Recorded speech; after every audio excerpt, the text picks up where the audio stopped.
right, so I have let my paint dry. No runs, which is great. Let it dry. Now, what I'm going to need for this next part, or what you're going to need for this next part, is some construction paper. Hopefully you have some scrap paper, probably even from the mosaic project that you did. Don't throw any of that scrap paper away because it all gets used in the end. I try to reuse and recycle as many of my art supplies as possible. Nothing gets thrown out. All right, so you're going to need some yellow construction paper, some orange construction paper, some red construction paper. If you have brown, you can go ahead and include that as well. But what you're going to do today, instead of when you did your mosaics, you were cutting the paper into squares. Today, you're going to tear the paper. And when you tear the paper, this also helps to increase the strength in your finger muscles, your hand muscles as well. Remember that it's all connected. All of these activities that we do in art, it's really helping you to develop and strengthen your hand and arm muscles.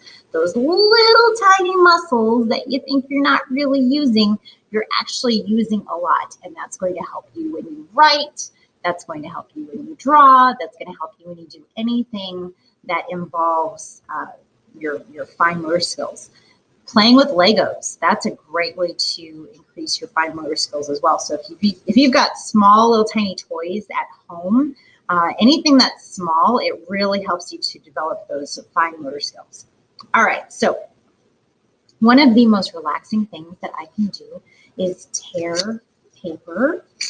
So I'm going to take some of my paper and I'll just, I can't turn that over because that's the flip side of that. I'll just put a white piece of paper right here. All you do is you're going to start making a little pile of leaves. So you tear your paper and you want the paper to be about the size of your fingernail.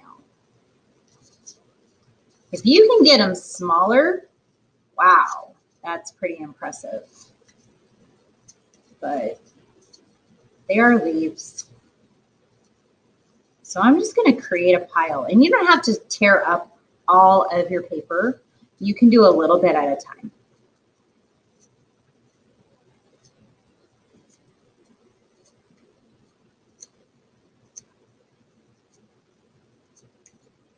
Okay, that's that.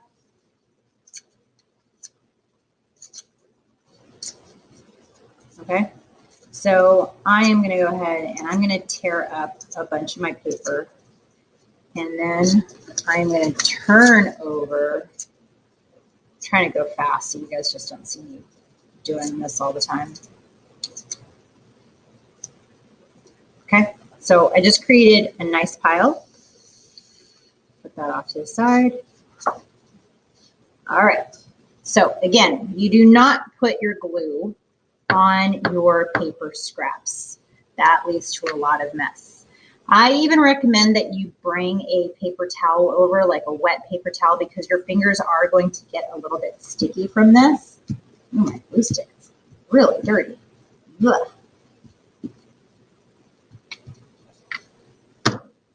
Okay, so I put down my paper, and then what I'm going to do is I'm just going to start putting my leaves down in random spots. Now, since you have two trees, what you can do is you can decide if you want this one, and it's, I don't know what is going on with my document camera, and I apologize, but I can't fix the light on this. Oh, wait, let me see. Yes. Oh, good. Okay. That's better.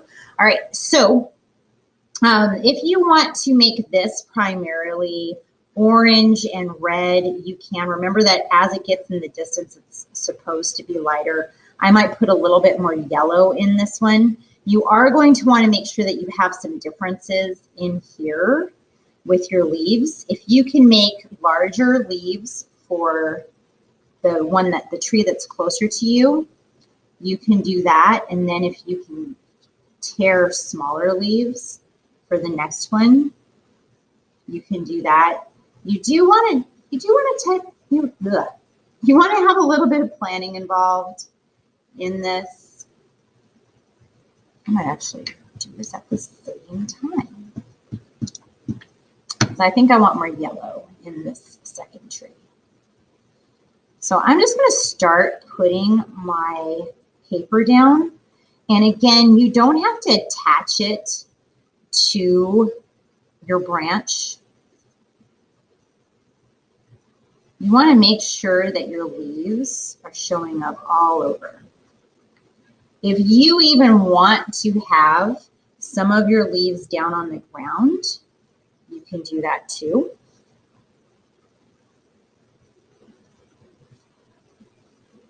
I'm going to put a lot more yellow on the second one. If you even have green, that would be kind of neat. Sometimes I like to just drop it, see where they land, see where the paper lands.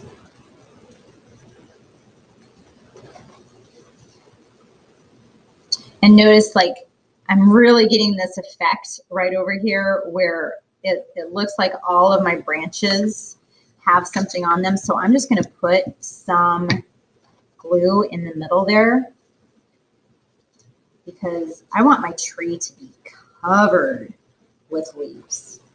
I don't want just the ends of the branches. I want the branches to show through, but I want the entire tree to be covered. So it's going to take a very long time to do both of my trees.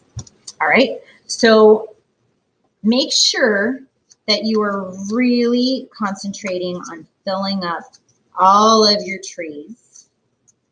I'm going to cut out, or I'm going to start working on a lot more paper.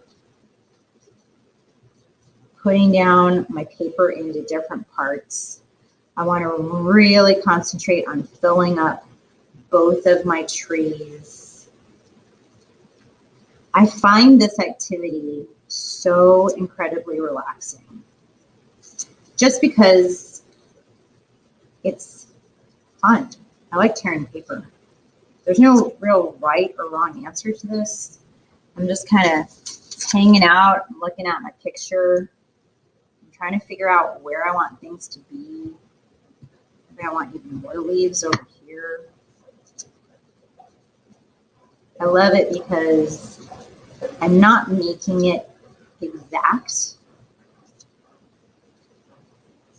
I'm just filling in the space, and it's really fun. All right, so I'm going to hit pause. I'm going to keep working on my tree, and I want you guys to keep working on your tree. Don't give up. Keep filling out both of your trees, making them look really, really nice and interesting and beautiful. Oh, I even like where those landed. I might just keep those down here. Huh. Fun. I can't stop. You notice? I can't stop. I can't. Oh, see, there's another one. I can't stop. I just love all of these little leaves that have fallen to the ground. So I love putting them in there. Oh, gosh, I love it. All right, so keep on working away, have some fun, and then go play outside. Talk to you guys later. Bye.